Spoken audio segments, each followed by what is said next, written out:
and trash talk. Conor McGregor. What would be your game plan to go against Islam Makhachev? Skill trade college, that's the best way to learn. You learn it on the field. You can learn it theoretic, sitting down and like in school. Probably my fight with worst training camp, probably the one I had leading up to Johnny Hendricks' fight. The break talk, you're taking it to another level. Better get ready with your host, Adam and Loretto. The dopest show that you ever heard, ever seen. The podcast about nothing and everything. Yeah. Break the break talk. Yeah. Break the break talk. All right, guys, welcome back to the Break Talk. This week we have a guest whose resume is longer than Adam's Sunday parlay ticket. He's the greatest to ever set foot in the octagon, a two-time UFC world champion, and the newest ambassador of the Skilled Trades College. George, welcome to the Break Talk. Thank you for having me, guys. It's over, Joe. It's over. St-Pierre has done it. He is the new UFC middleweight champion. Going the long jab of his own.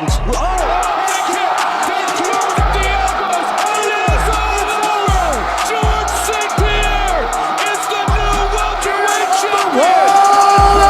George Rush St-Pierre! No problem, man. It's actually kind of crazy that that you're here. But you know, it's a funny story, guys. It's to be honest, first time I met George, we went out the other night for dinner, and man, it's hard because it's like you got to play the role of like don't be a fan, because obviously like I'm a fan of you, right? And it's like, what do I go and do? Like I'm reaching for something, I fucking spill wine on him.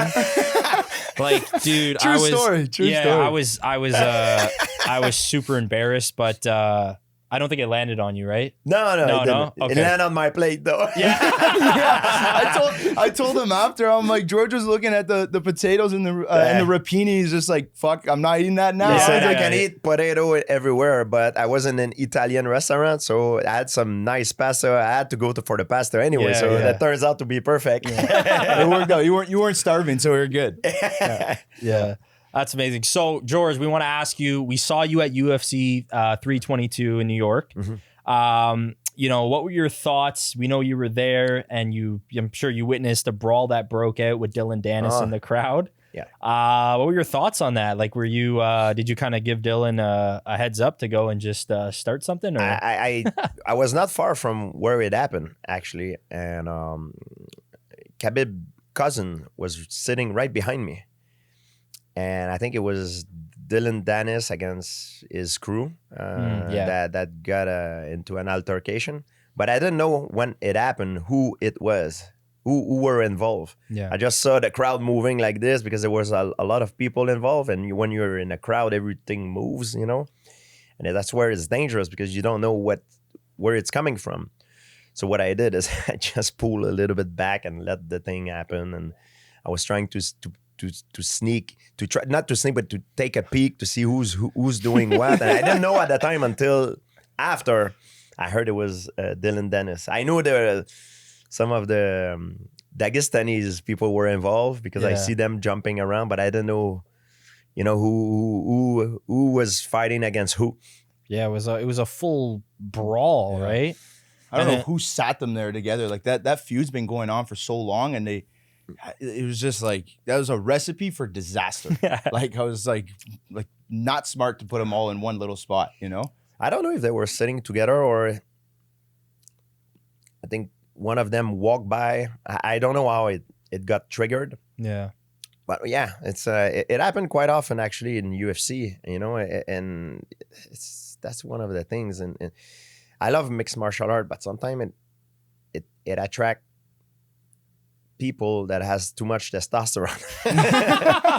Even in the crowd, you see a lot of fights sometimes in the crowd. It's very unfortunate. It's I think we should be past that. You know what I mean? Yeah. Just enjoy the sport, enjoy the show. Yeah. Have a good time. Yeah. Yeah, because it's fight. Of course, a lot of people love certain fighters and they're involved, and then they have the other guys that is the competitor. But a lot of this, that what you see, it's for the show.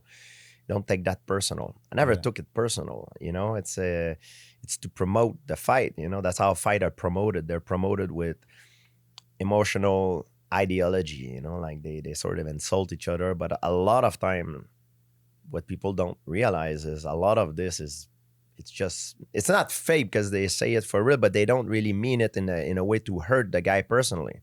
They just want to promote the fight. Yeah. You know, some guys are different than others, of course, but you know, most of guys are professional. So what would you say, for example, like, so for myself, I'm more of like, I don't want to say I'm a casual fan, but I'm not like a big super fan of the UFC. I watch big fights. So, you know, like I'll sometimes watch fights and I'll be like, man, like it's not what it was. Right now, it just seems like these style of fighters, you know, it may seem a little bit boring with the whole grappling. I'm not saying it's a bad strategy when you're just so much advanced in grappling and wrestling and you use that to your advantage. The Break Talk podcast is brought to you by Skilled Trades College. Looking to get involved with the trades but don't know where to start? Where can you find all the info, Loretto? Head over to skilltradescollege.ca and get the skills to pay the bills. How would you say, like, would you say the sport has gotten more boring or just the wrestling has gotten more dominant? Well, if I make an analogy with hockey, when hockey started, I think they had only six team in the NHL. Yeah, original 6. So to be in the NHL, you needed to be among maybe the top 10 players in the world. You know, and the same thing back in the day in UFC, they had events only once a month. You know, so to be in UFC, it was a very small group of elite fighters that were part of UFC. The sport was not as popular, of course, back then, but to be in the UFC, if you were in the UFC, you were in the top 10, top 5 of your weight class. Of course, now UFC, they want to expand. Every business want to grow, to get bigger. So they took control of the entire landscape, right? They became the sort of the Vaseline of petrol jelly. You don't say, hey, I watch mixed martial art. I watch UFC, even if it's not UFC. They became like their brand became the thing. They're very, very smart businessmen, and they took over the sport. So that's why they have so many events now. Of course, even myself, for example, I don't know who's who anymore. I know the top 5 guys, the top 10, but I don't watch every shows. I watch the big fights, the fights that I know the guys that I'm going to be entertained. But I can't watch all the shows. Oh, so you're like me. Exactly. I'm not. I don't watch every shows, but that's what happened. If you grow the business, you sort of course, diluted a little bit the product because you have more shows. You have no choice. They can't make a put a belt in every of their shows. It wouldn't make sense. You know what I mean? Because not all their shows are sort of big cards. You know, some of their shows, they could have guys that are very promising. They're up and comer. They might be champion one day, but they're not there yet. You know, so most of the guys will not know who these guys are, but they sort of took control of the landscape, and they're genius businesses. Yeah. It's huge. And the one thing they've done too, Ari Emanuel, is like a genius, like one of the most influential guy in Hollywood. He's the real big boss. So what he did is also one thing that is very smart. When he did that, they expand. They have a WWE as well, William Morris, IMG. So they manage a lot of stars, a lot of celebrities. So what they do now, they tell some of the actors, hey, guess where we're going to go on Saturday night? I have 2 tickets for you and your wife, or you and your husband to go front seat at the UFC. And, you know, and they invite celebrities.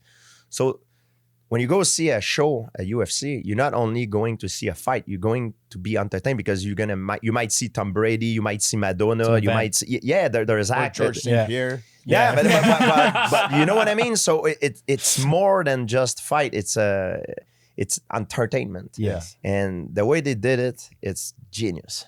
Yeah. It's different than any sporting event I've ever been to. Like, you know, I've been to an NFL game, NBA, NHL. It is completely different vibe, completely different feel. The fans, sometimes they can get out of hand, but the vibe in the building is that everyone's so into every fight. And part of that might be because they have money on the guy, but some of them are just like diehard like UFC fans, and they know these upcoming guys.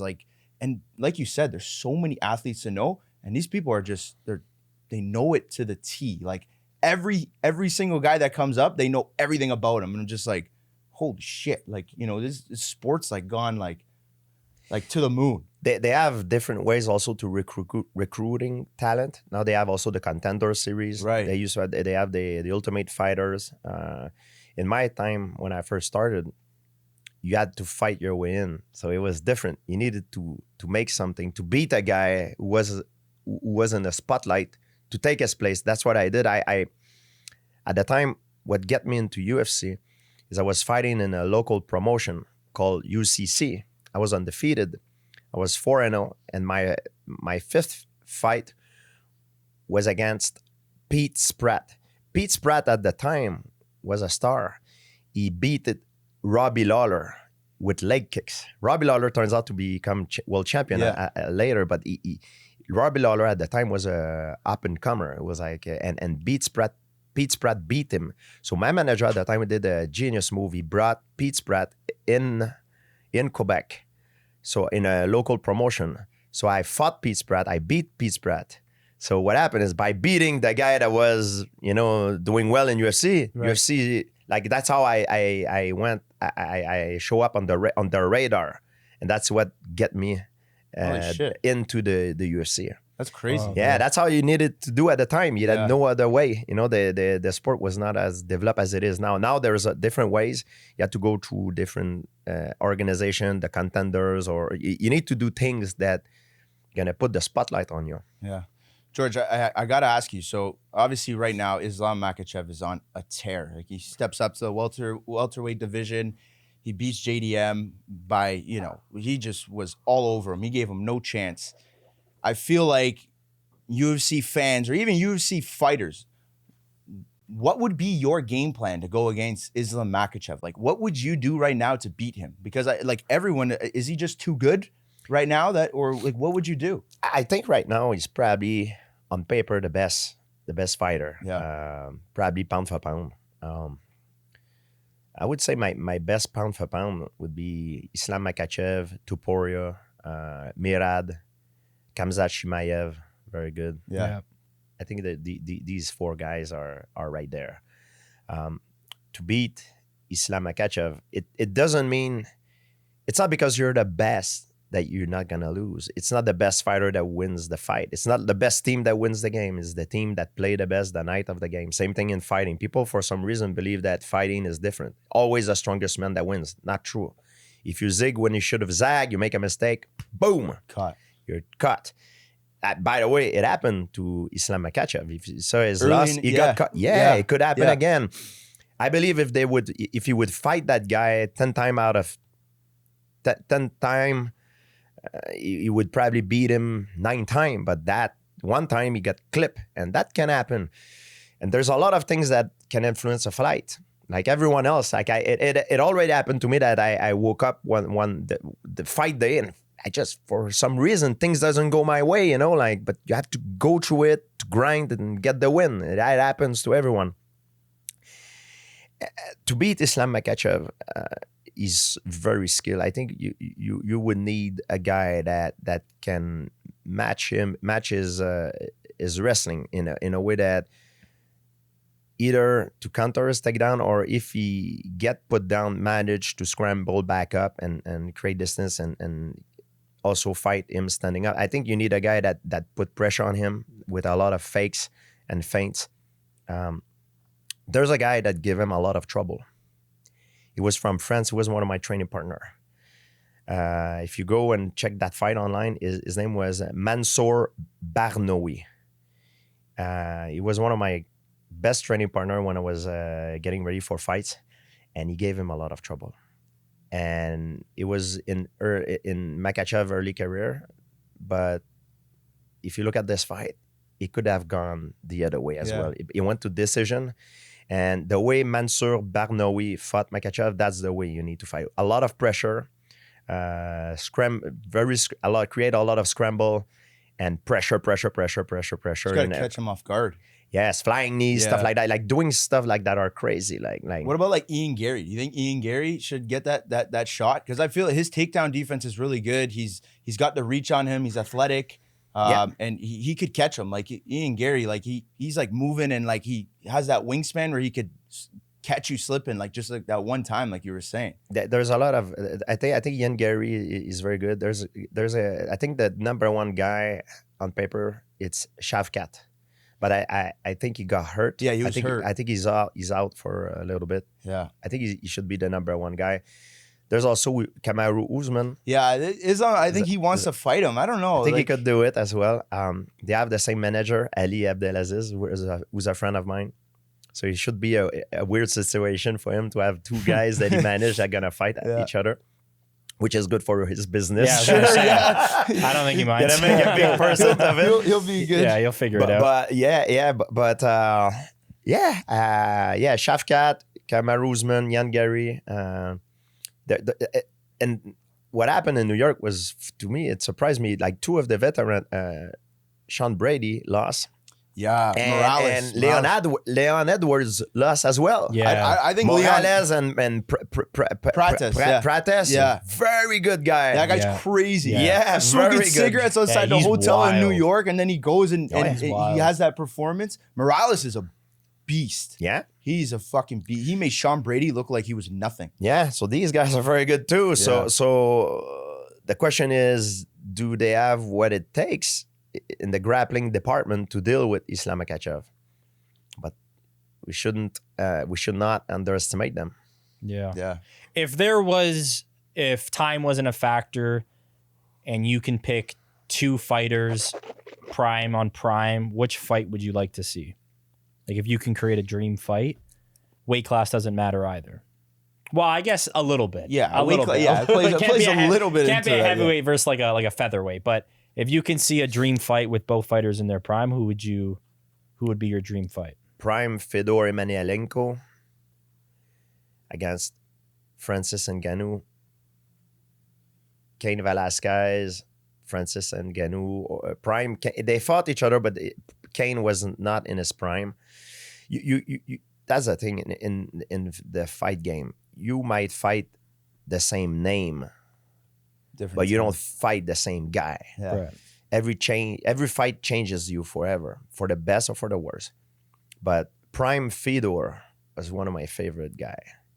I would like to see Aspinall, John Jones. Yeah. I think everyone wants to see Yeah, that. Jones is always fun to watch. Yeah, It's Jones. unbelievable. Prime Fedor heavyweight was something like very special to me. See, Adam, you didn't ask me that question, but if it was me, I want to see George versus Islam. That's what I would want to see. Prime on prime. Prime on prime, like your best night, his best night. That's what I want to see. Yeah, Prime myself against Prime Anderson Silva could have been made at the time. It didn't Yeah. happen. Yeah. When would you say your prime was, years wise? Like, were you? I guess that's it's hard to say. Physically, my prime was probably in my 30s, early 30s. However, as you age, you gain more experience, more wisdom. So you compensate with Physical. the physical aspect with your knowledge. And your knowledge is a weapon. So that's why the sport always evolved, because it's a little bit like, I think as Einstein said, I'm standing on shoulders of giant, because if I've seen further than other, that's why, because I'm standing on shoulders of giant. That's the same thing in any sport. Like if I've done very well in my career, it's because of my predecessor. I've learned from my predecessors. If the guys are getting better nowadays, because they've learned from their predecessors. So that's why it's almost impossible to compare time to time. If you look at any other sports where you can measure the performance tend to getting better over time, which is normal.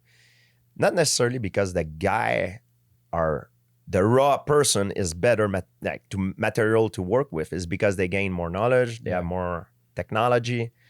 If you look at sprinting, for example, I've seen a documentary. They use André Degrasse, who's the Canadian sprinter, won a medal at the Olympic Bronze, Games. Yeah, bronze medal. Yeah. They made him race against Jesse Owen. they create a simulation where he raced Jesse Owen with the same shoes, the same track material, and no departure block. Guess who won? Jesse Owen beat him. But of course, they used Jesse Owen world record during the Berlin Olympic to compare him to André Degrasse when he was off season. To be fair, a sprinter and any other athlete, it's at its peak when it's getting ready for competition. I'm sure André Degrasse was not in a peak moment when he did that because he wouldn't have been too busy. So that would, to be fair, that would have been the thing to do to make it at their peak.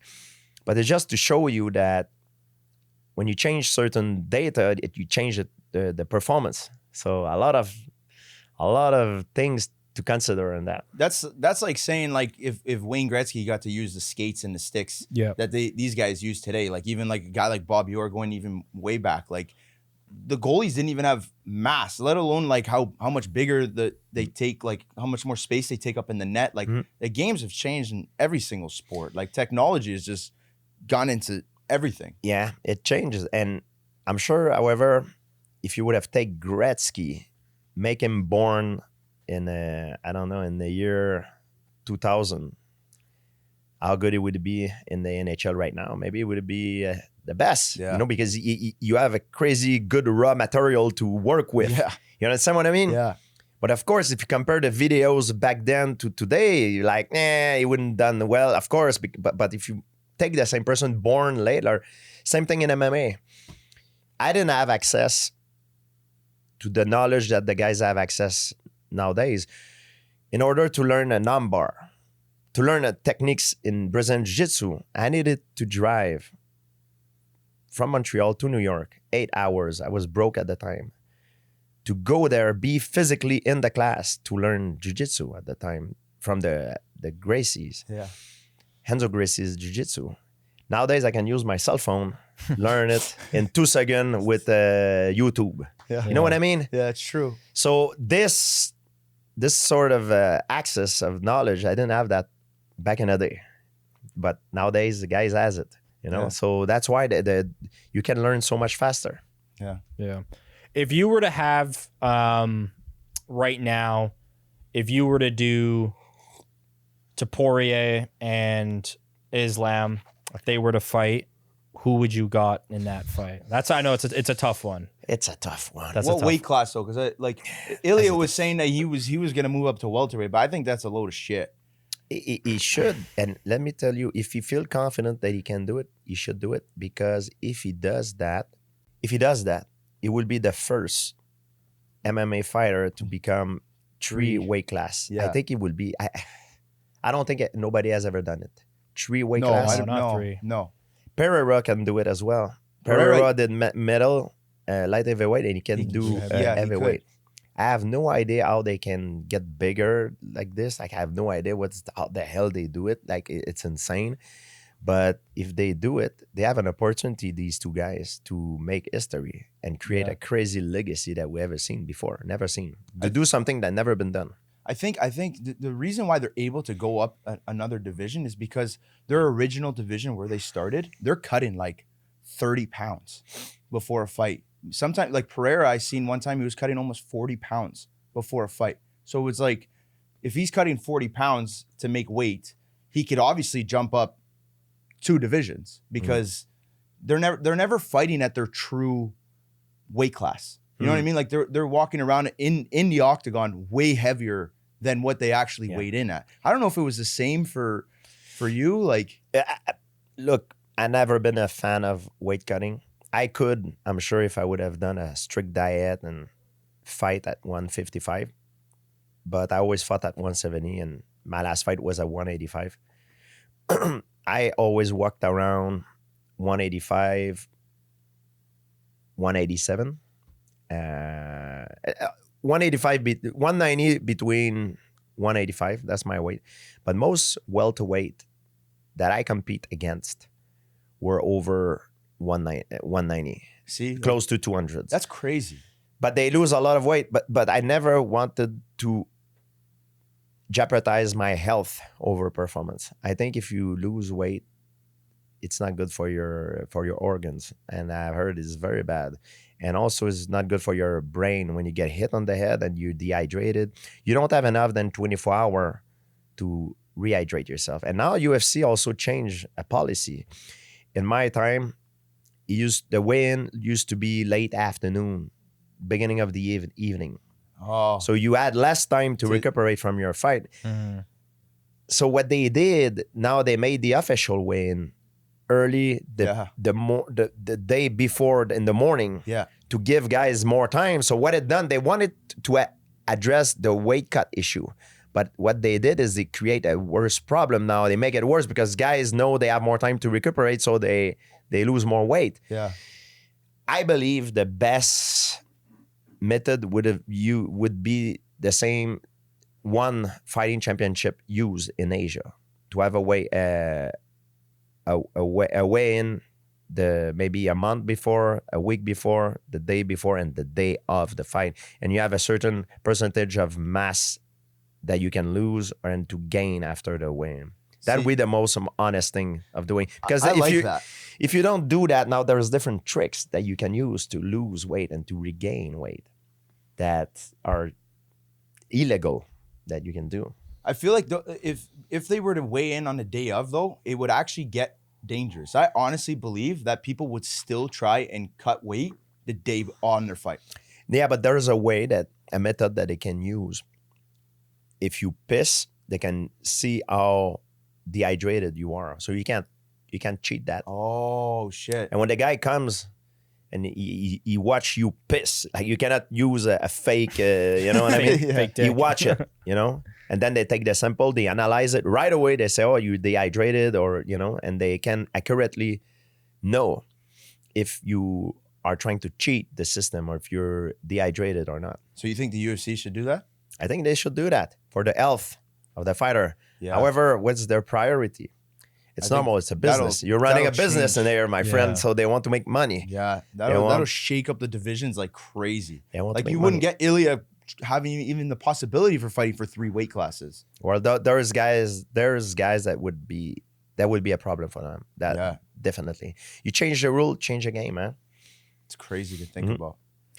Now, do you believe if the UFC, all the UFC champions were to retire right now, like, do you think they would, keep their, like, do you think the champs will retire the champs right now? Or do you think someone will take their spot? Like, because I feel like the champs now are all pretty dominant in their division.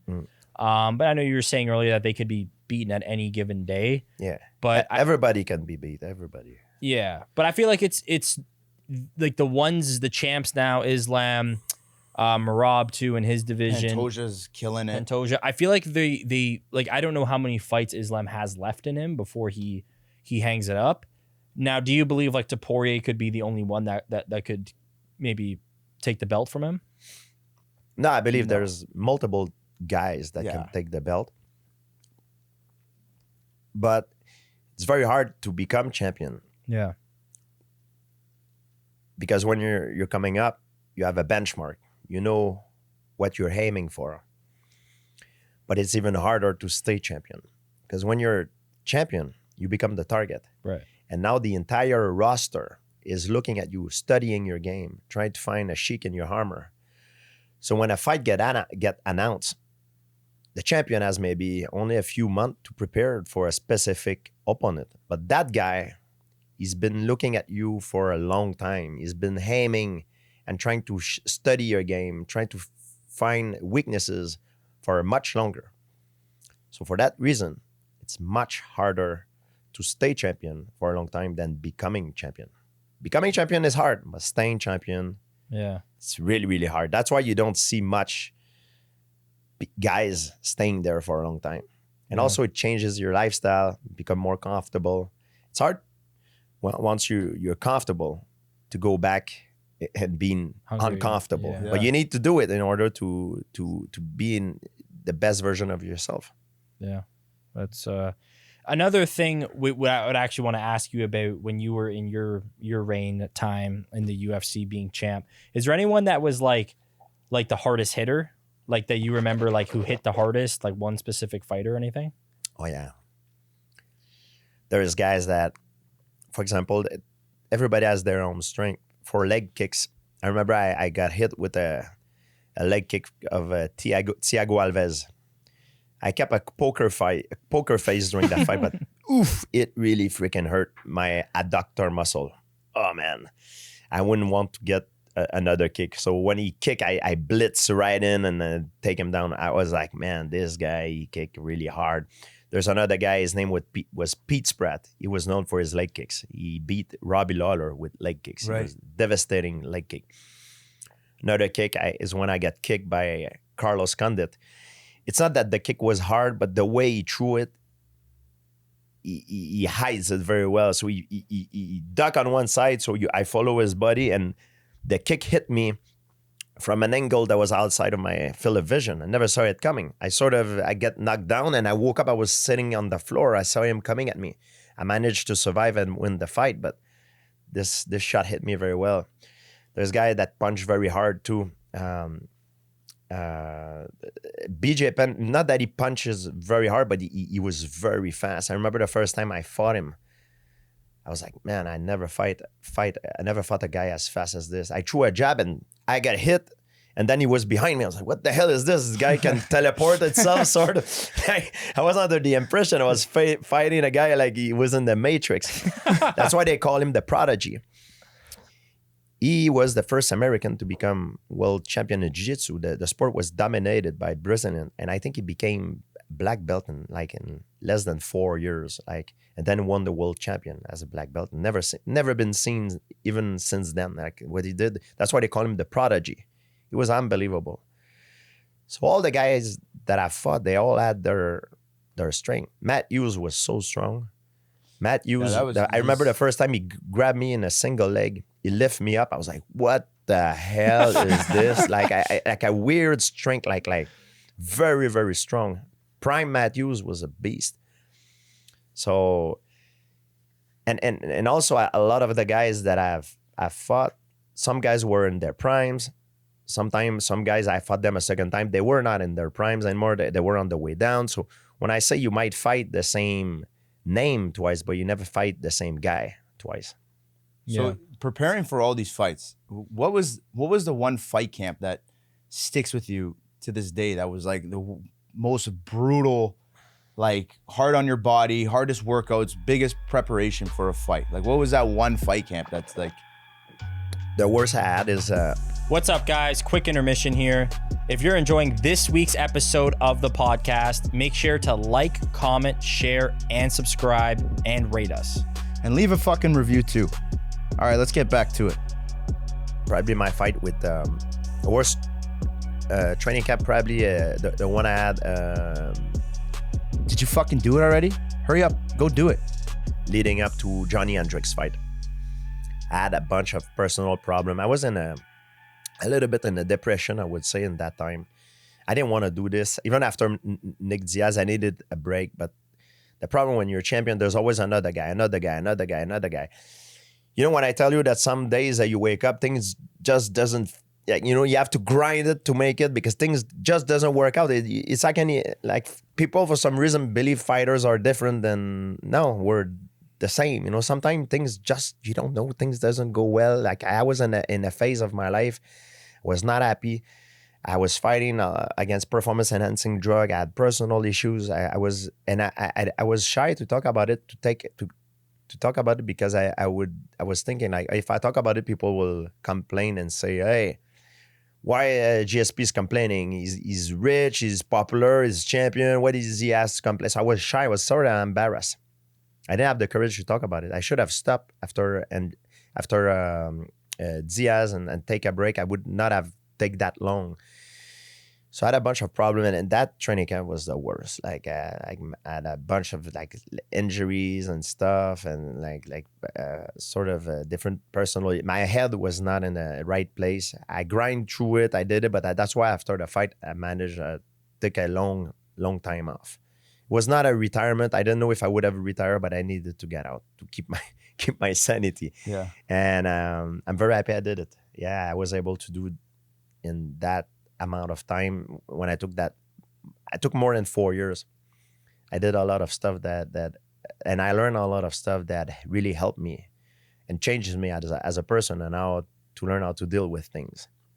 Very happy I did it. The thing that actually strikes me, like with you, I don't know if it's all fighters that you, obviously you may know better than me, but it's like you're very intelligent for like the stereotypical like fighter may not be like the sharpest tool, right?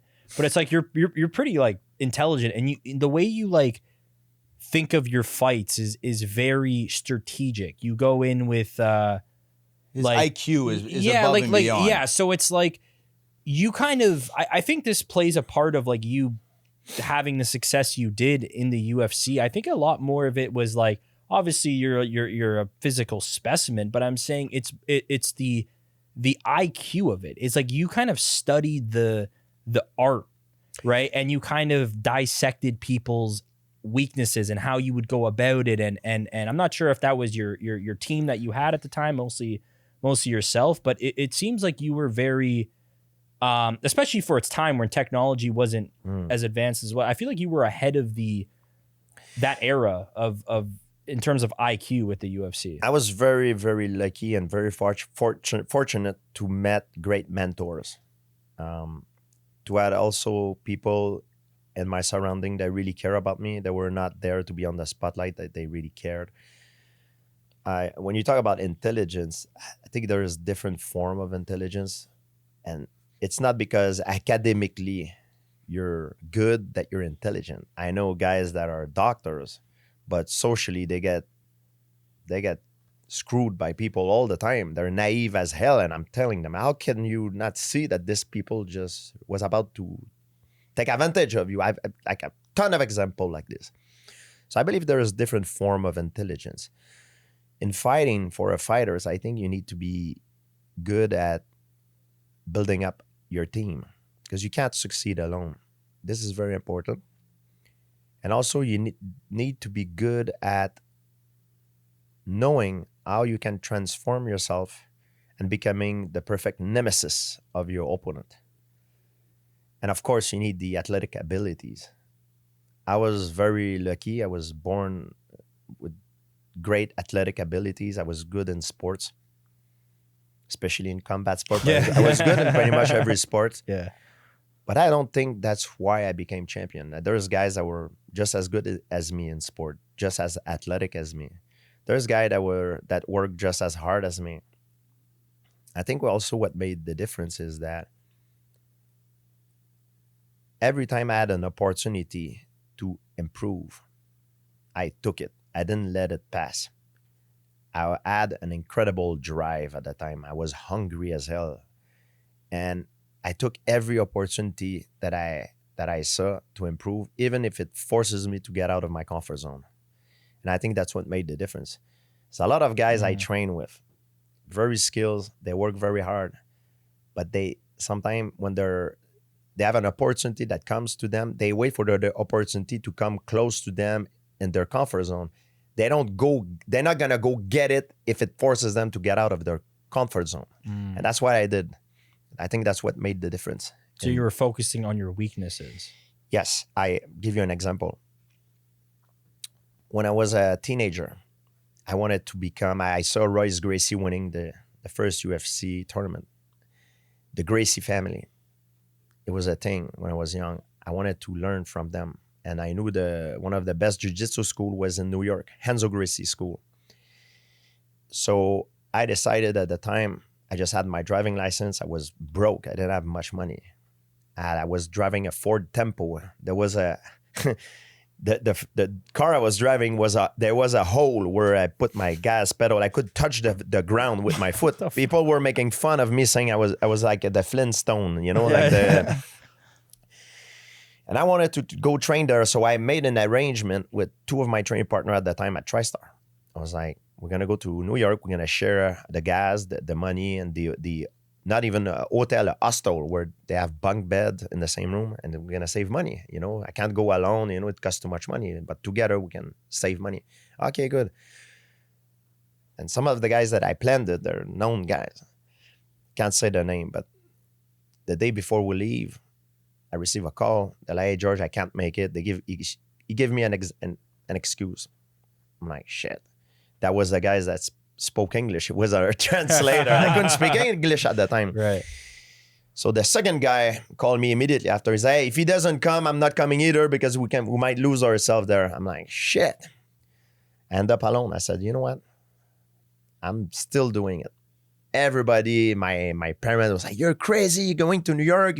And it was not like it is today. We didn't have the app like Waze and I had to print MapQuest to try to figure out how to go there. And I could lose myself. Yeah.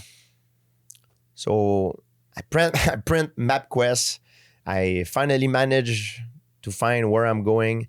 I went there, I trained. I was staying in a hostel with there was 6 or 8 bunk bed. There's a bathroom in the hallway. I was staying there. I trained in New York. And when I trained there. How long did you train in New York? I went a few days. Okay. And when I trained there, I've learned some crazy stuff that I never seen before. Like when I talk about knowledge, getting out of your comfort zone. And when you go train in the different academy in martial art, guys, they see you as an outsider. They want to challenge you. It's not everyone who's nice. Oh, it's this guy, this French guy from Montreal. Yeah. Let me see what he's about. So I was doing very well with guys that I was like a white belt, blue belt. I was doing very well with white belt, blue belt. But then the teacher saw me doing very well. He go, hey kid, come here. I remember his name was Sean William. He's my friend now. He weighs, you used to weigh like maybe 25 lighter than me, 25 pounds lighter than me. When I rolled with him, I felt something I never felt before. I felt helpless. He made me tap like 5 times in like 5 minutes. Holy fuck. Ignorance is bad. But one thing that is worse to being ignorant is when you think you know something and you realize you don't know shit. And that's what happened to me. I thought I was good and athletic. I could handle anything, sort of stall the game. No, man, that guy was like, and it was not in a malicious way, but he made me realize like, man, I have so much to learn. Like crazy. I'm not as good as I thought I was. Yeah. And it made me reconsider everything to the point I thought, I was like, man, I think I'm going to give up. I was like, I got humiliated. Like in front of everyone, I got like tapped like 5 times. I remember driving back and the guy was very nice. He said, hey, just come back and you'll learn, you'll get better. You have a lot of potential. And I couldn't understand his English at the time. I couldn't really speak it. Driving back, I was like, man, what am I going to do? Do I go back? It costs a lot of money. I spend a lot of money going there. And when I come back to Montreal, you can be sure that the 2 guys that canceled their trip, they asked me, hey, so how's the guy in New York? So I'm like, man, they're light years ahead of us. And they never came back with me because they didn't want to get humiliated to taste the same medicine. And everything that I've learned there, I brought it back in Montreal and showed them to everyone. So they were like, oh, we can stay in our comfort zone. Oh. We're going to learn it anyway. But I think there's a big value to get out your comfort zone and to dig and to go get the knowledge, to go get it yourself, than staying there and get it for free. I think there's a big value to that. Like people sometimes they can show you things, but if you work and learn it on the field, a little bit like what you guys do, the skilled trade college, that's the best way to learn. You learn it on the field. You can learn it theoretically in sitting down and like in school, but you have to be there on the field to grind it, to see it, to smell it, to fail, to learn what kind of mistake, and it gives you a huge edge. And that's how I got the edge, because I seek knowledge. I was forced to get out my comfort zone, and I worked to get it. That's why perhaps it stayed there more because of that. Well, it also builds character too. It's not just, it's not just going to get the knowledge. You're overcoming fears and going through that stuff mentally, and then you get humiliated on top of that. It's a lot to just digest, and then for you to get to where you did after that is just, it shows like it's not an easy road, right? You have to go through those moments in life and all these things to experience that and to learn. And it's like you said, it's not just for free, right? You got to actually feel it and understand what it takes to get to that level, to get to where those guys in New York, when you were rolling with them, is like, okay, how the fuck do I beat them now? You know, right? But Yeah, and slowly, what happened is that I kept going there, and with the experience, I got beat up in the beginning. But of course, after a while, it was me. I was one of the senior there, and I'm the one who was beating up the guys. But there's big values of getting out of your comfort zone and go get it yourself. Don't wait for people to give it to you for free. Go get it yourself. I like that. Yeah. Okay, George, we are going to do a segment what we call is Build Your GOAT. So you get 4 categories. The categories are mindset, athleticism, clutch factor, and trash talk. You have to pick one athlete for each, but you cannot repeat names. You have to build your version of the greatest of all time. Okay. So the first one's mindset.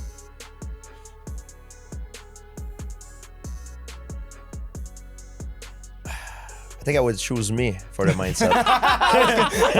Because I'm not sure. I mean, there's guys that are incredible mindset, but I don't know their personal life as well. Yeah. So I would choose me. It's a safe. I'm confident for You that. can't pick yourself I again, like to be though, the driver in the car, you know. Okay, that's good. Okay, mindset GSP. Athleticism. Remember, you can't pick yourself. Yeah, no GSP. Yoel Romero. Okay. Okay. Clutch factor.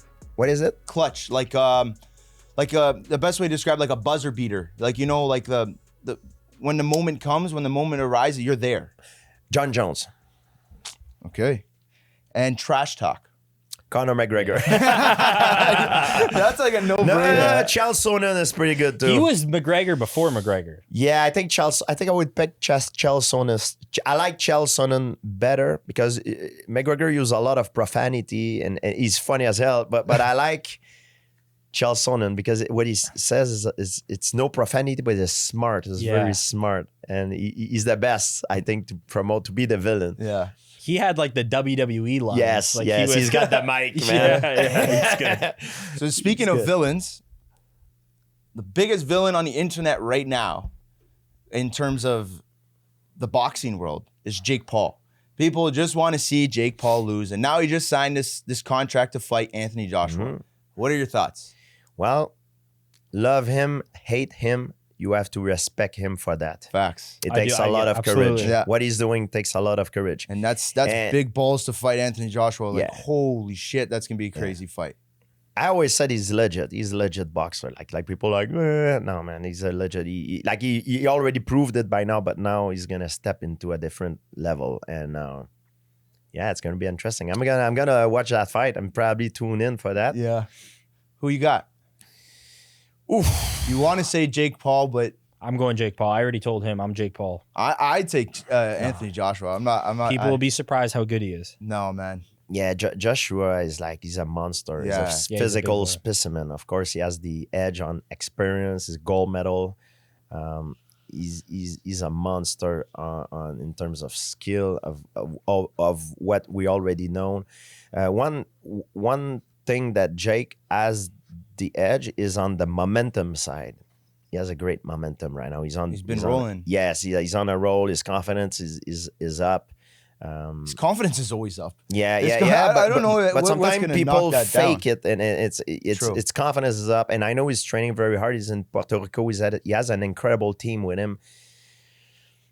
But man, it's a fight I would not like to bet on. Yeah. It's like if you bet, of course, I'm sure the odds will favor Joshua.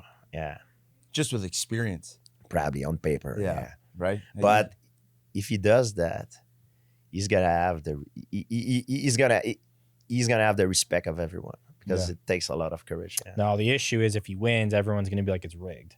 So that's the issue with Jake Paul. It's It tough. wouldn't be rigged. It wouldn't. Like, But that's it's what I'm real. saying. The issue is he doesn't get his credit. Like everyone's always like, it's rigged. The issue is with him is he can never win. That's the thing with him. It's like, and then if it's like, people just want to see him lose. that's the thing, right? Yeah. And then if he goes to fight, Nate Diaz, it's like, dude, like he's not a real boxer, and he goes to fight retired people. It's like he can never really win. The way he built himself up is very smart. I appreciate that in a way that it's entertainment. There's different form of entertainment. You watch a fight sometimes to see who's the best fighter in the world. You watch a fight because this guy have said this against this guy, and then he replied this. That you have an emotional connection, and I think he built himself like that with an emotional connection. But now he's stepping into a different realm. Now he's Fighting the big dogs. oh god, yeah. It's gonna be crazy. I'm excited to see that. It'll be good. What about yourself? Could you see yourself doing a boxing event, something similar? I like that? have calls every few weeks for offering me boxing fights, like against this guy. Oh, there's a guy in Saudi Arabia in Middle East. They want to pay a big buck. I'm not interested. Yeah. I'm not interested. I'm 44 years old, and I think it would be a mistake for me. I love to train. I'm still out there training with the young guys. But I'm not the same person I once was. I once were. When I was at my prime and as a fighter, I was extremely proud and incredible ego, bigger than anyone. I had a crazy drive to prove that I'm the best in the world. I don't feel that way anymore. Yeah. I would need to go back to that mindset, and I don't have it anymore. You have to watch some old tape again, some old fights. You know? get that dog back in you.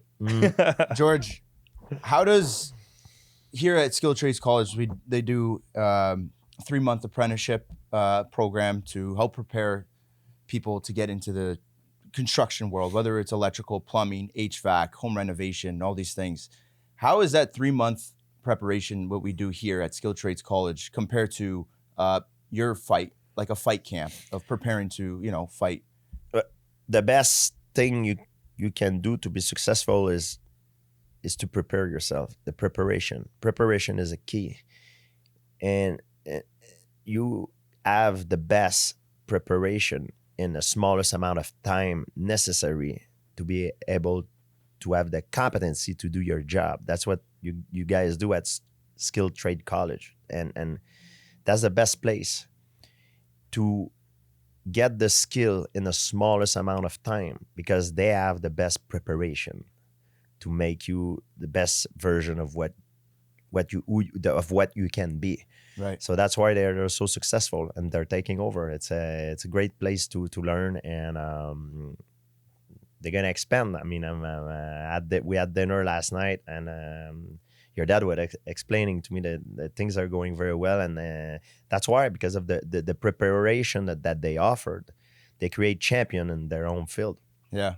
So how excited are you to, be a part of something like this and actually have a role in you've always changed people's lives in the fighting industry and you've been a role model, but now you're opening up a whole new realm to students that come in at any age, whether they're 18, 40, 45, 50, however old they are. You're changing their life in a completely different way that you probably never expected to, have this like opportunity to have that impact on people. Yeah, and one thing that people don't know is I had a diploma in carrelage. How do you say, like ceramics? Tiling. Tile. And tile. I have a diploma. I've done it. Oh, yeah? Yeah. So you did like a pre-apprentice? Yeah, Nice. I've done it. I could have worked in construction business, but my life turned out to do. You became George St-Pierre. Yeah. but I have a huge respect for builders. Everybody that works in the construction industries. I'm a huge fan of course, of archaeology. I go on different sites that were built, and that sort of conundrum that how the hell they did this.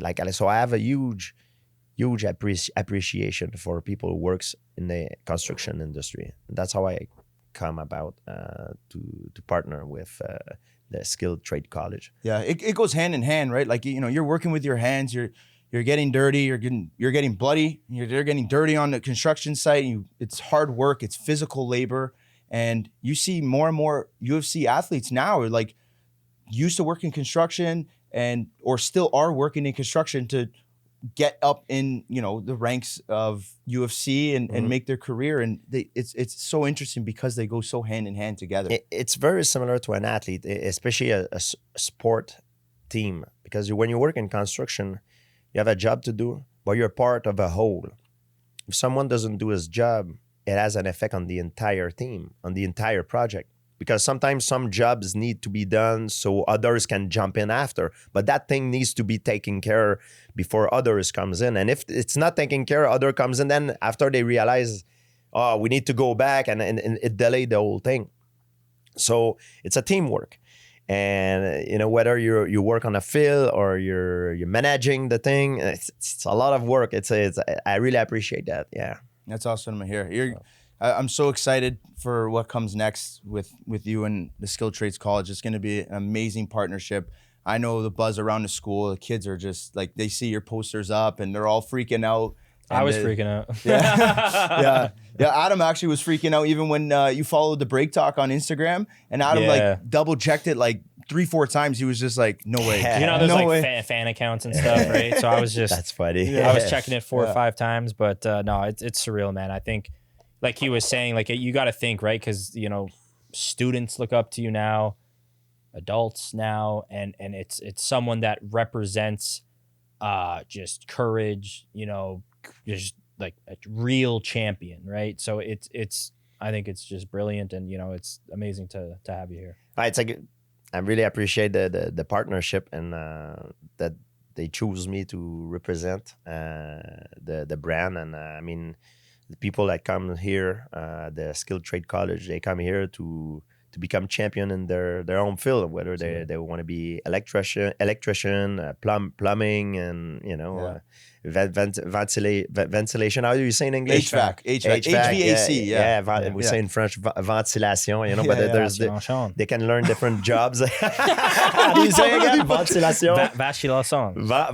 The only thing I knew in French was "Est-ce que je peux aller aux toilettes?" That was the only thing I That's knew. a good one. Just to get out of class. Yeah. That was about it. But they can come here, learn different skills, and that's the best place to be, because the way they prepared you, it's so much better than the other place. That's why it's done in 3 months. 3 months, man. Yeah. You get a job for life. Yeah. So, and it's very interesting. It's a great opportunities. Yeah, when definitely. I tell people you have to get outside your comfort zone in order to improve and to get what you want, it's hard. You know, it's gonna ask you. It's not easy. You know, you're gonna have to put on the work. You know, wake up in the morning, be there every day, but it's 3 months of your life. After that, you're set. You know, you have a job for life. Yeah. Perfect. Loretto was actually saying that he's deciding after this he wanted to go in the UFC, so he's going to take up fighting and stuff like that. So. No, that's a joke. He can't fight. But fighting is not going to be 3 months. It's going to take you a lot more time than this.